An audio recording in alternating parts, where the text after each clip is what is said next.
We focus on history, culture, religion, art, social, and philosophy of Nusantara. Here, in the presence of Nusantara, we were made to be forgotten about the goodness of ourselves. Because negativity seems to be more interesting for us. Now, I'm Sutoyo Raharto and friends, assist you, to remind you, to awaken you that we still can find the gems of Nusantara. They are the great sights of Nusantara.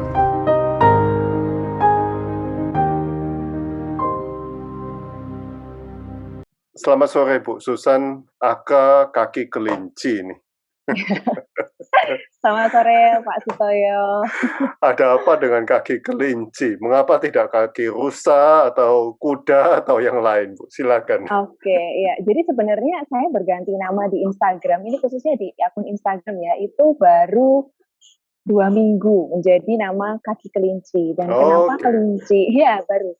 Dan kenapa kelinci? Itu karena saya perempuan. Jadi kalau saya mau pakai nama kaki rusa itu juga kesannya juga maskulin ya.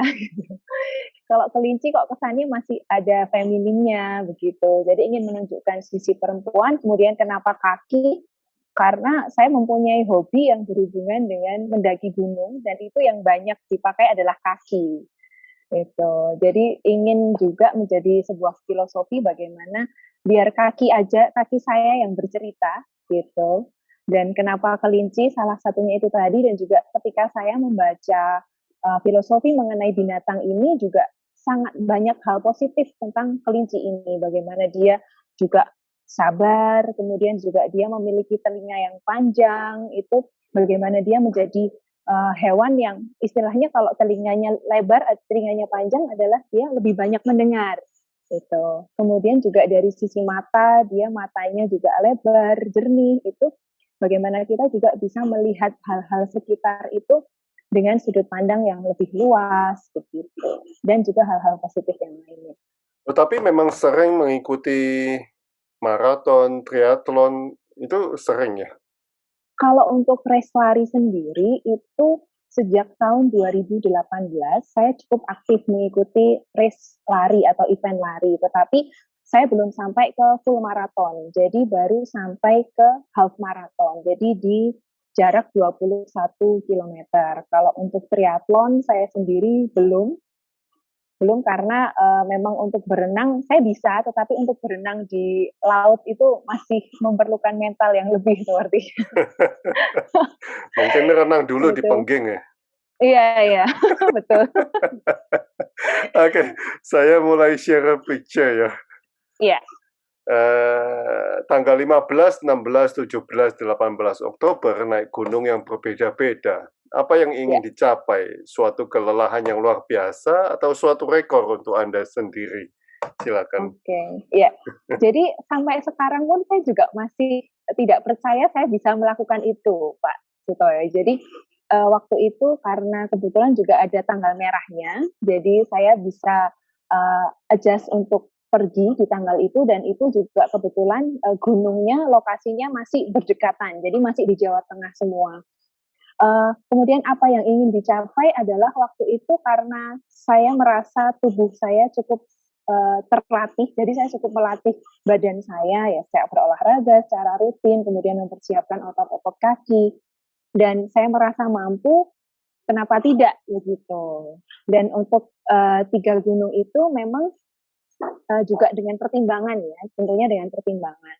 Gunung yang pertama itu Gunung Lawu, itu di ketinggian 3000 mdpl ke atas, itu yang paling berat medannya. Jadi waktu itu saya menempuh, karena tektok itu istilahnya naik, kemudian turun lagi, jadi tanpa camping, Pak Sutoyo. Jadi waktu itu kurang lebih 9 jam, waktu yang cukup lama. Sampai saya berangkat jam 8 pagi, sampai bawah lagi itu jam 6, jadi sudah hampir gelap. Itu memang kenapa Lawu yang pertama, karena itu yang paling berat. Kemudian setelah itu saya beri waktu jeda untuk istirahat, tapi saya tetap ngantor. Kemudian hari Sabtunya itu saya naik ke Gunung Ungaran. Ungaran ini tidak sampai 3.000. Sebelumnya saya sudah pernah, jadi saya cukup tahu medannya seperti apa. Jadi saya berani coba begitu. Kemudian karena merasa masih mampu, ada gunung yang dekat lagi itu waktu itu juga, terus kenapa enggak, ya coba gitu. Terus langsung keesokan paginya itu di hari Minggu naik ke perahu begitu. Jadi yang ingin dicapai adalah ya bukan pembuktian juga ya sebenarnya. Oh, karena merasa bisa ya udah ayo gitu. Jadi ada kesempatan. Oh, tapi naiknya pagi ya? Iya, kalau Oh, naik oke. pagi. Oh, nggak Kalau malam? naik, kalau untuk yang 3 gunung tadi itu semua pagi, tapi ada beberapa gunung yang memang karena tektok itu saya ada yang start jam 1 malam ada. Gitu. Start jam 1 malam seperti Sindoro Sumbing itu saya start jam 1 malam, kemudian sampai di bawah lagi kurang lebih jam 11 jam 12 sudah di bawah lagi. Oh, 11. Oh, oke. Oh, nggak nginep, nggak sebagainya. Bisa ya? Bukan, bisa. Wow. Kecuali satu kemarin yang Rinjani, saya bulan lalu tanggal 25 saya ke Rinjani, itu khusus satu gunung itu saya camp selama 3 hari 2 malam. Iya, ada bedanya nggak Rinjani dengan gunung-gunung di Jawa Tengah? Ada banyak sekali perbedaan. Jadi setiap gunung itu memiliki ciri khas masing-masing. Jadi memiliki kekhasan masing-masing. Kalau untuk Rinjani itu sendiri, saya sungguh bersyukur. Jadi kemarin punya kesempatan ke sana, bisa sampai ke puncaknya juga, itu sungguh pengalaman yang sangat luar biasa. Karena Rinjani ini sangat lengkap. Sangat lengkapnya adalah selain treknya yang lengkap, perjalanannya yang cukup jauh gitu.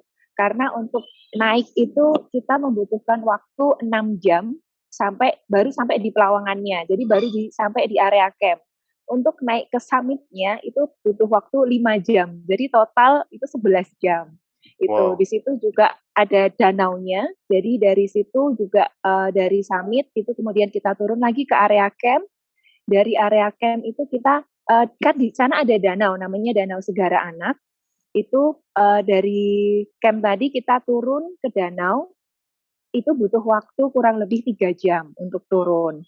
Dan lengkap sekali, makanya kenapa berbeda dengan gunung-gunung yang lain yang ada di Jawa, karena di sana ada danaunya itu juga. Kalau di Jawa ada Semeru, itu juga ada Ranukumbolo.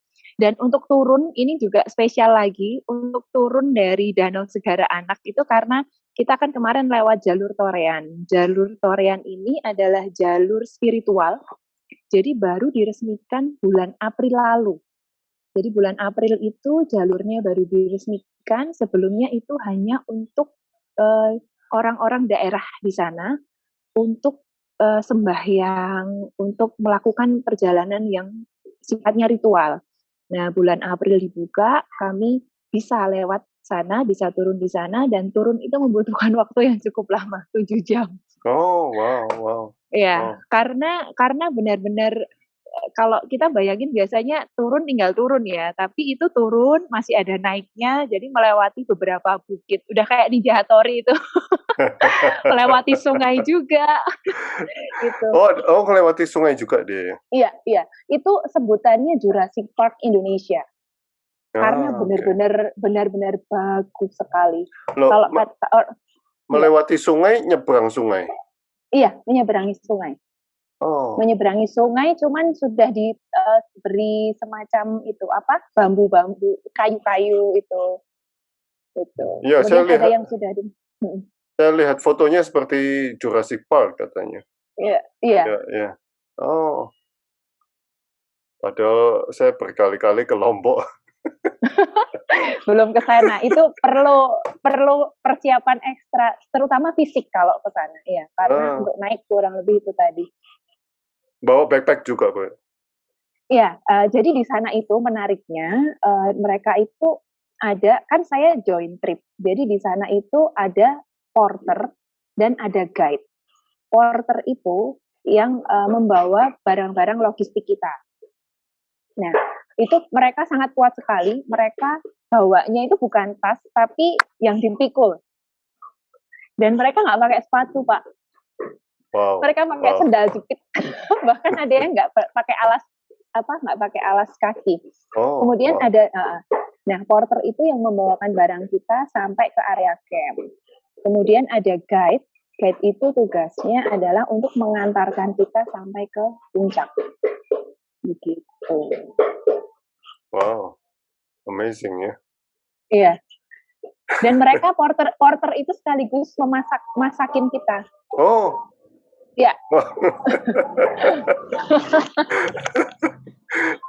Kita tinggal jalan aja berarti ya. Ya, betul sekali. Kita tinggal jalan. Waduh, ini ada iklan. Masuk nggak Pak suaranya? Masuk, tapi ini nggak apa-apa. Nggak jelas kok, ya. Sebentar. Saya share screen lagi. Oke, baik. Oke. It's not mountain we conquer, but ourselves. Apa saja yang di-conquer di dalam diri? Yes. Waktu naik gunung ini, silakan. Naik gunung, ya. Jadi naik gunung itu selain tadi fisik kita yang dilatih, itu terutama kalau yang saya pelajari, yang saya dapat adalah mental, gitu. Karena apa? Ketika kita masih di bawah, kita kan lihat gunung itu tinggi banget kan ya Pak, tinggi dan besar, gitu. Terus dalam hati kita kan pasti mikir, bisa nggak ya aku sampai di atas sana, gitu. Nah, dan melewati perjalanannya, jadi sebenarnya balik lagi yang kita taklukkan itu bukan gunungnya, gitu. Gunungnya tetap gunung, dia akan tetap stay di situ, megah di situ, tetapi yang kita taklukkan adalah bagaimana diri kita bisa benar-benar fokus, bisa benar-benar siap menjalani setapak demi setapak, sampai akhirnya kita bisa mengalahkan mental kita yang rasanya bisa nggak ya, aku mampu nggak ya, gitu kan. Nah itu sampai pada akhirnya kita bisa sampai ke atas dengan ya mungkin rasa lelah itu pasti ada.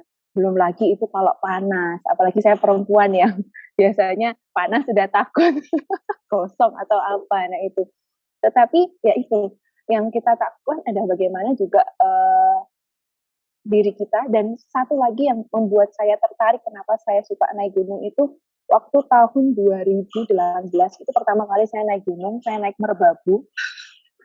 Waktu itu saya masih awal sekali, jadi masih takut ya ketika ada jalan yang licin, itu saya masih takut. Nah, waktu itu saya hampir jatuh.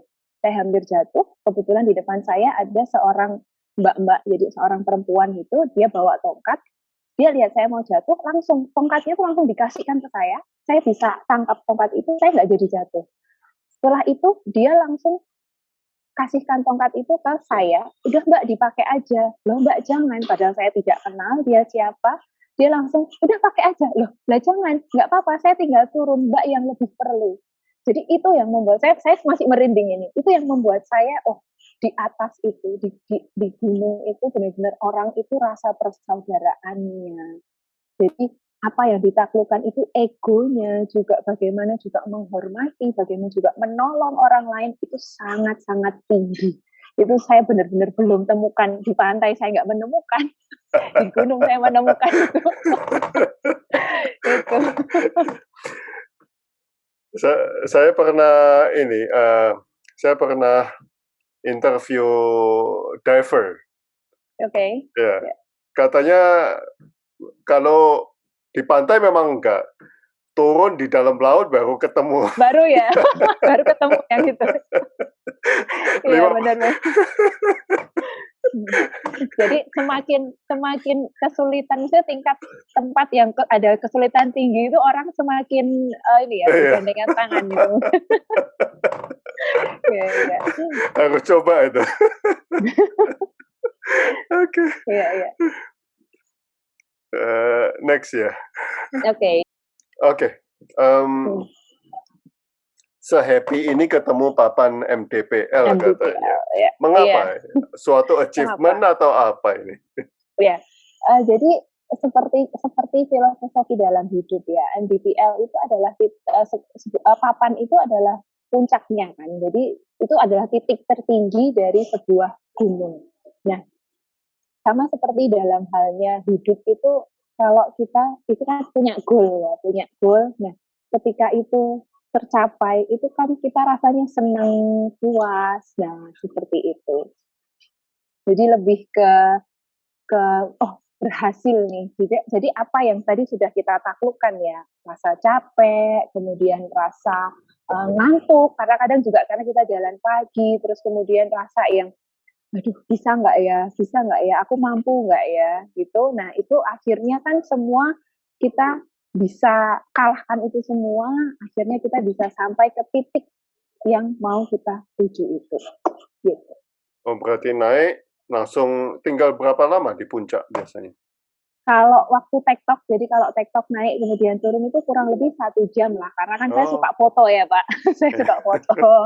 Terus juga saya biasa bawa bekal makan, jadi di tas itu kita bawa bekal makan, jadi sebelum turun atau mungkin pas sebelum sampai summit itu kadang udah lapar, jadi saya pernah di pos 4 di Gunung Sumbing itu kan cukup jauh perjalanannya.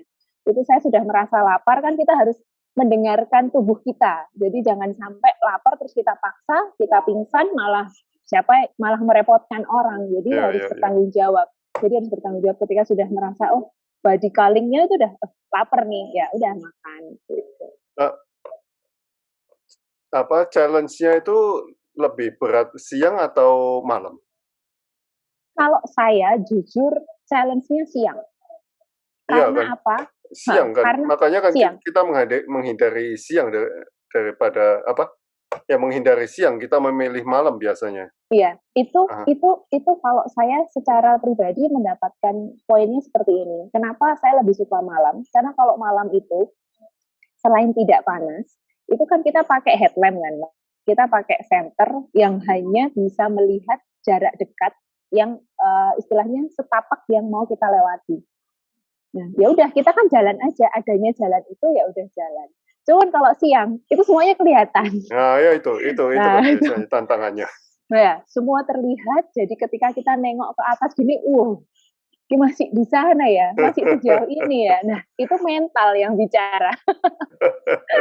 Itu mental yang akhirnya ya, karena kalau mental udah aduh masih sejauh itu, aduh panas banget, itu kan jadi istilahnya energinya atau semangatnya itu agak berkurang kan gitu. Iya. Iya, makanya beda malam ya. Iya, cuman ya tetap harus ekstra hati-hati, terutama juga ketika memang gunung itu kita masih belum punya pengalaman. Kita masih belum punya pengalaman dengan gunung itu, saya biasanya berpartner dengan guide lokal yang ada di sana. Itu lebih safe sih. Oke, Bu, ini saya lihat Pasir Rinjani. Ini ya. Apakah memang berpasir atau bagaimana? Kok di dalam videonya sangat-sangat berpasir ya? Iya. Jadi seperti yang tadi saya sampaikan di awal, Rinjani ini treknya sangat lengkap. Jadi sabana ada luas sekali. Kemudian sungai kita lewatin, batu kita lewatin, tanah kita lewatin, dan yang spesial ini pasir. Pasir ini kita temui ketika dari Pelawangan Sembalun menuju ke summit, dan pasir itu cukup dalam. Pasir itu cukup dalam. Naik 2, turun 1. Turun, iya betul kan? Iya betul. Okay. Kalau enggak naik 3, turun 1. Nah itu karena saking melorot gitu ya Pak. Jadi berat banget. Oke, ini seperti di Merapi berarti. Iya. Nah, cuman kalau pas naik itu kan sangat-sangat berat sekali, karena tadi naik 3 bisa turun 2, atau naik 2 turun 1. Tapi ketika turun itu bener-bener enak banget Pak buat karena kayak kita bener-bener jalan di atas sponge gitu loh, karena dia kayak ada pantulannya gitu loh, kayak ada itu sponge, kayak ponci gitu, saking dalamnya. Iya.